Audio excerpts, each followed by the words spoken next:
Okay, so we are discussing the topic deductions from total income. Okay, so just a brief recap of what we have discussed till now. So there are total 5 heads of income: income from salaries, income from house properties, profit and gains from business or profession, capital gains, and income from other sources. So these are the 5 heads of income, and total of the 5 heads of income will give you the gross total income case to case. So we have also understood that all the persons will not have all the heads of income. Whatever sources of income an individual or a person has earned during the year, we will have to do the total of the heads of income. We will get the gross total income. Okay, and income will be earned in the previous year. Tax will be paid in the assessment year. So previous year, relevant previous year is 2020-21, and assessment year will be 21-22. IFRS means income from other sources. Okay. And after calculating the gross total income, there are various deductions which are given under the Income Tax Act, or it is called as benefits also. So after calculating the gross total income, we will have to reduce the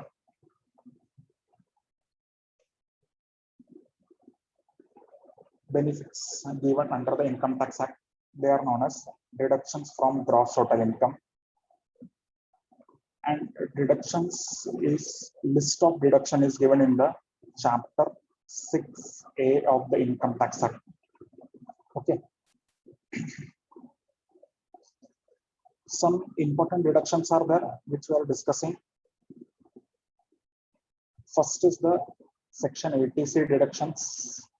In that we have completed the discussion on LIC payments made, fixed deposits if you are investing for 5 years, repaying the housing loan principal amount, tuition fees paid of children, provident fund contribution, public provident fund contribution, contribution to Sukanya Samriddhi scheme. Okay, so all this, some illustrative list is there. So these payments, if it is made during the previous year by an SSC, we will get a deduction up to rupees 1,50,000 or amount paid, whichever is lower. Okay, understood? So if a person, individual, is making following investments during the year, we can get benefit up to 1,50,000 or amount paid, whichever is lower. First,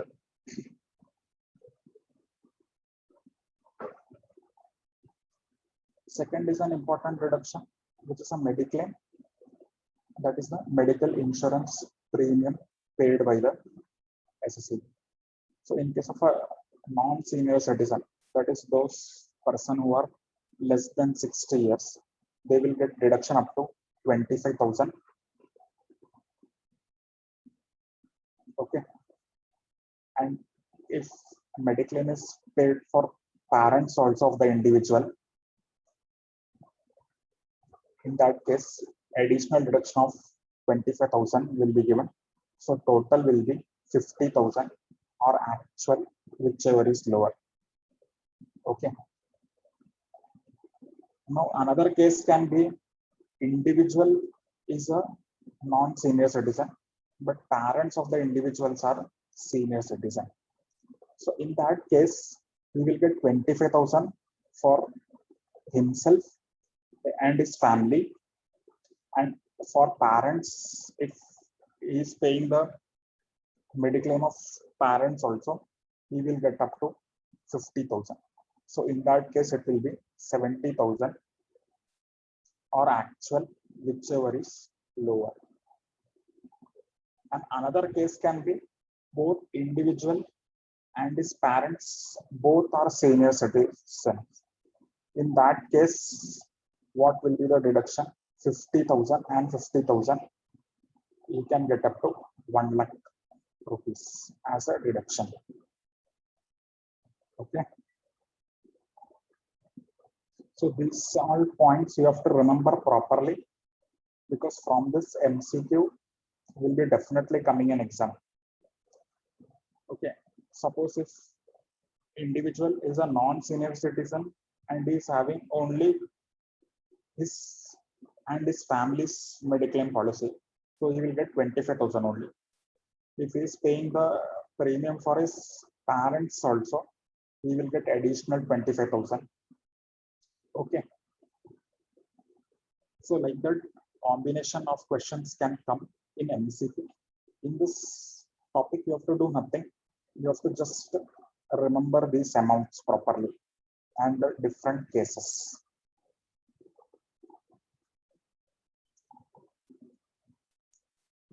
Then we have seen one more deduction, 80DDB. If any payment is made towards medical treatment of the individual or his spouse or a dependent person, then 40,000 reduction he can claim, or amount paid whichever is lower. Okay. And if he is a senior citizen, then he will get up to 1 lakh rupees as a deduction, or amount paid whichever is lower. Okay. This is for payment made towards any medical treatment which is specified. Okay, that medical treatment should be specified medical treatment. If he is incurring some expenditure towards medical treatment for himself, his spouse, or a dependent person, he will get benefit up to 40,000, or amount paid whichever is lower. Okay. And in case of a senior citizen, he will get up to 1 lakh rupees. Now, another important deduction is that is nowadays for higher education purpose, a loan is taken. Okay. Normally for doing higher education like MBA, etc., education loans are taken and given by most of the financial institutions and banks. So now, if you take education loan, you will pay interest on the loan. So Income Tax Act gives benefit for that interest paid also. Okay, and one important thing is that there is no limit on the amount of interest paid. Whatever interest you are paying, that amount you can claim as a deduction from your gross total income. Okay, so deduction means it will reduce the gross total income. So ultimately your taxable income will be less. Okay, basically these deductions are given to encourage investment, etc. Example ATC, it will encourage investment. No? So if government is giving you deduction for the investments made, so people will invest in mutual funds, etc. So instead of paying tax, people will invest, and for that they are getting the tax benefit also. Okay. So this much everybody understood. Any confusion is there till now?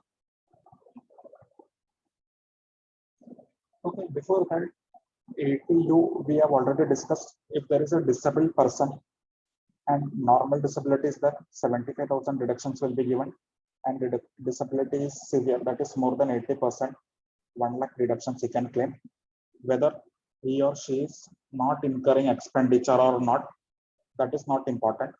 This is the blanket deduction given.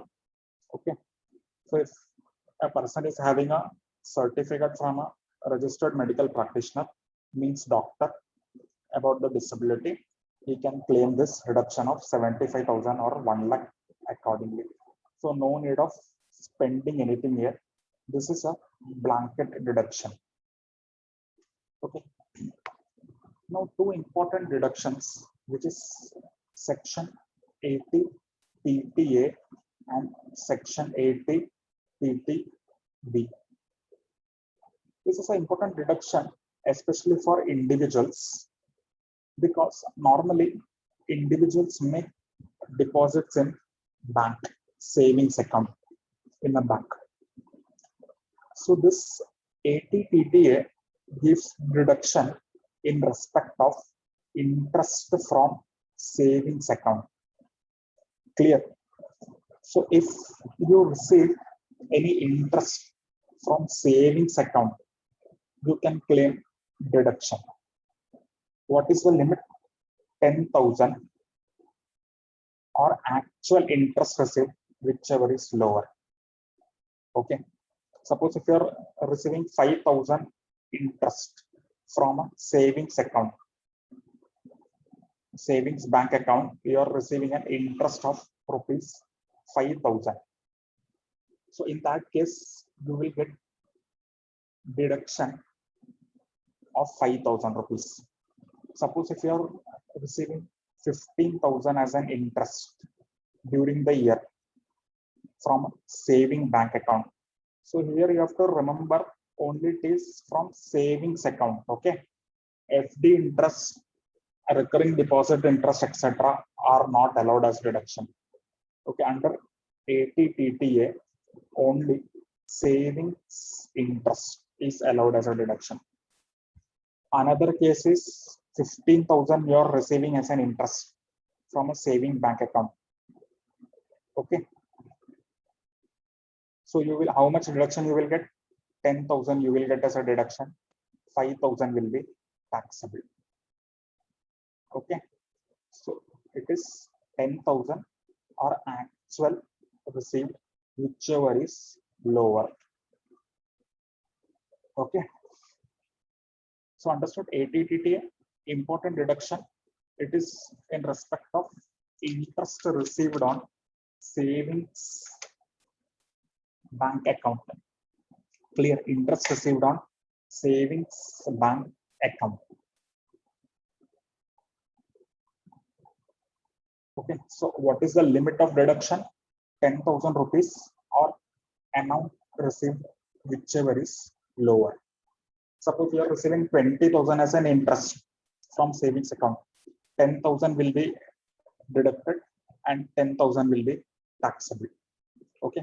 Suppose if you are receiving 2,500 as an interest, entire amount will be exempt because up to 10,000 you can claim as a deduction.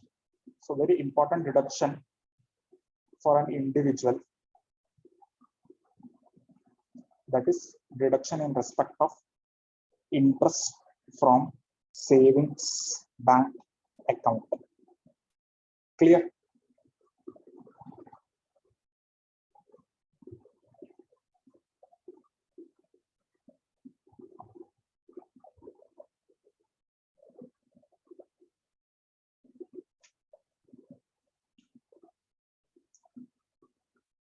Okay. Now next is an ATTTP deduction. This deduction is applicable for interest in case of senior citizen. So if a person is a senior citizen, he will get deduction under ATTTB, not ATTTA. Okay. Understand the difference. If a person is a senior citizen, that is 60 years above, 60 years above, he will get deduction in ATTTB, not under ATTTA. And for senior citizen, limit is 50,000 or actual, whichever is lower. Very important. In case of a senior citizen, deduction will be given under ATTTB. Now there is a small difference. Here in ATTTA, if you will see, here it is interest from savings account, but here it is only interest. Means for senior citizen, FD interest, recurring deposit interest, savings interest are allowed. Okay, that is the difference. For a senior citizen, FD interest, recurring deposit interest, savings interest are allowed as a deduction. But for a non-senior citizen, that is less than 60 years, only savings account is allowed as a deduction, and only 10,000 or actual, whichever is lower. But for senior citizens, 50,000 or actual, whichever is lower. But FD, recurring deposit, savings deposit, all are allowed as a deduction. Clear?